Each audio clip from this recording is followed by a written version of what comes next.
ಯಶಸ್ಸು ಬೇಕು ಅಂದಾಗ ನಾವು ಸಾಮಾನ್ಯವಾಗಿ ಅದರ ಕೀಲಿ ಕೈಗಳನ್ನು ಎಲ್ಲಿ ಹುಡುಕ್ತೇವೆ? ಹೆಚ್ಚಾಗಿ ಹೊರಗಿನ ಪ್ರಪಂಚದಲ್ಲೇ ಅಲ್ವಾ? ಬನ್ನಿ, ಲಾರಾ ಹುವಾಂಗ್ ಅವರ ಯು ಆಲ್ರೆಡಿ ನೋ ಪುಸ್ತಕದ ಪ್ರಮುಖ ಆಲೋಚನೆಗಳನ್ನು ನೋಡೋಣ. ಯಾಕಂದ್ರೆ ಈ ಪುಸ್ತಕ ಹೇಳೋ ಪ್ರಕಾರ ನಿಜವಾದ ಉತ್ತರಗಳು ನಾವು ಅಂದುಕೊಂಡ ಜಾಗದಲ್ಲಿ ಇಲ್ಲದೇ ಇರ್ಬೋದು. ಒಂದು ಕ್ಷಣ ಯೋಚಿಸಿ ನೋಡಿ. ನಮಗೆ ಉತ್ತರಗಳು ಬೇಕಾದಾಗ, ನಮ್ಮ ದಾರಿ ಬೇಕಾದಾಗ ನಾವು ಹೆಚ್ಚಾಗಿ ಹೊರಗೆ ನೋಡ್ತೀವಿ. ಯಶಸ್ವಿ ವ್ಯಕ್ತಿಗಳ ಸಲಹೆಗಳು, ಹೊಸ ಹೊಸ ಸಕ್ಸಸ್ ಫಾರ್ಮುಲಾಗಳು, ಹೀಗೆ ನಮ್ಮ ಹುಡುಕಾಟ ಯಾವಾಗಲೂ ಹೊರಗಿನ ಪ್ರಪಂಚದ ಕಡೆಗೆ ಇರುತ್ತೆ ಅಲ್ವಾ? ಹೌದು, ನಾವು ಮಾರ್ಗದರ್ಶಕರನ್ನ, ರೆಡಿಮೇಡ್ ಸಿಸ್ಟಮ್ಗಳನ್ನ ಮತ್ತು ಸಮಾಜದ ಮೆಚ್ಚುಗೆಯನ್ನೇ ನೆಚ್ಕೊಂಡಿರ್ತೇವೆ. ಇವುಗಳಲ್ಲೇ ಉತ್ತರ ಸಿಗುತ್ತೆ ಅಂತ ಅನ್ಕೊಂಡಿರ್ತೇವೆ.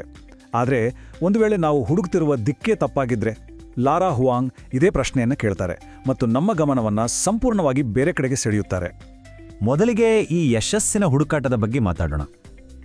ಅಂದ್ರೆ ನಮಗೆಲ್ಲರಿಗೂ ಕಲಿಸ್ಕೊಟ್ಟಿರೋ ಆ ಸಾಂಪ್ರದಾಯಿಕ ದಾರಿ, ಎಲ್ಲದಕ್ಕೂ ಹೊರಗಿನ ಪ್ರಪಂಚದಿಂದಾನೇ ಮನ್ನಣೆ, ವ್ಯಾಲಿಡೇಷನ್ ಬೇಕು ಅನ್ನೋ ದಾರಿ.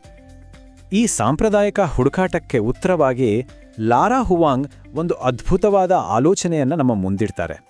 ಇದೇ ಈ ಪುಸ್ತಕದ ಆತ್ಮ ಅಂತಾನೂ ಹೇಳ್ಬೋದು.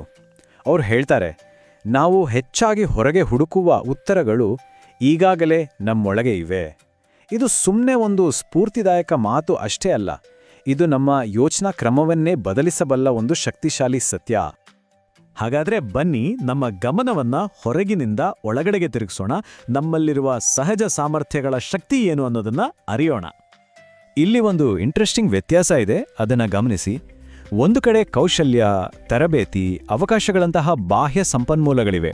ಇವುಗಳನ್ನು ಯಾರು ಬೇಕಾದರೂ ಪಡಿಬೋದು.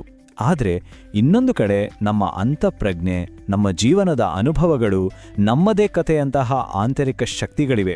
ಇವುಗಳು ಸಂಪೂರ್ಣವಾಗಿ ನಮ್ಮದು ಮತ್ತು ಇದನ್ನು ಯಾರು ಕಾಪಿ ಮಾಡೋಕೆ ಸಾಧ್ಯನೇ ಇಲ್ಲ.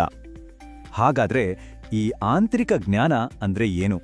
ತುಂಬಾನೇ ಸರಳವಾಗಿ ಹೇಳೋದಾದ್ರೆ ಅದು ನಮ್ಮದೇ ಆದ ಅನುಭವ, ನಮ್ಮದೇ ಅಂತಃಪ್ರಜ್ಞೆ ಮತ್ತು ನಮ್ಮ ಜೀವನದ ಕಥೆಯಿಂದ ಬರುವ ಒಂದು ಯುನೀಕ್ ಪವರ್. ಇದೇ ನಮ್ಮನ್ನ ಬೇರೆಯವರಿಂದ ಭಿನ್ನವಾಗಿ ಮಾಡೋದು. ನಿಜವಾದ ಸ್ಪರ್ಧಾತ್ಮಕ ಶಕ್ತಿ ಇರೋದೇ ಇಲ್ಲಿ. ಸರಿ, ಈ ಐಡಿಯಾ ಕೇಳಕ್ ಚೆನ್ನಾಗಿದೆ, ಆದರೆ ಇದನ್ನ ನಿಜ ಜೀವನದಲ್ಲಿ ಅಳವಡಿಸ್ಕೊಳ್ಳೋದು ಹೇಗೆ? ಅದಕ್ಕಾಗಿಯೇ ಈಗ ನಾವು ಒಂದು 6 ಹಂತದ ಕ್ರಿಯಾ ಯೋಜನೆಯನ್ನ ನೋಡೋಣ. ಇದು ನಮ್ಮ ಒಳಗಿರೋ ಶಕ್ತಿಯನ್ನು ಹೊರತರಲು ಸಹಾಯ ಮಾಡುತ್ತೆ. ಈ 6 ಹಂತಗಳನ್ನು ನೋಡಿ. ಇದು ನಮ್ಮ ಒಳಗಿನ ಧ್ವನಿಯನ್ನ ನಂಬುವುದರಿಂದ ಶುರುವಾಗಿ ನಮ್ಮ ದೌರ್ಬಲ್ಯಗಳನ್ನೇ ನಮ್ಮ ಶಕ್ತಿಯಾಗಿ ಪರಿವರ್ತಿಸುವವರೆಗೂ ಒಂದು ಸ್ಪಷ್ಟವಾದ ದಾರಿಯನ್ನ ತೋರಿಸುತ್ತೆ. ಇಲ್ಲಿರುವ ಪ್ರತಿಯೊಂದು ಹಂತದಲ್ಲೂ ಒಂದು ಅದ್ಭುತವಾದ ವಿಷಯ ಏನಂದ್ರೆ, ಇವೆಲ್ಲದರ ಕಂಟ್ರೋಲ್ ಸಂಪೂರ್ಣವಾಗಿ ನಮ್ಮ ಕೈಯಲ್ಲೇ ಇದೆ. 3ನೇ ಹಂತ ಇದೆಯಲ್ವಾ, ದೌರ್ಬಲ್ಯಗಳನ್ನೇ ಶಕ್ತಿಯಾಗಿ ಬದಲಾಯಿಸೋದು. ಇದು ಎಷ್ಟು ಪವರ್ಫುಲ್ ಅಂತ ನೋಡಿ. ನಾನೊಬ್ಬ ಅಂತರ್ಮುಖಿ ಅಂತ ಹೇಳೋ ಬದಲು ನಾನು ಚಿಂತನಶೀಲ ಮತ್ತು ವಿಶ್ಲೇಷಣಾತ್ಮಕ ಅಂತ ಹೇಳ್ಬೋದು.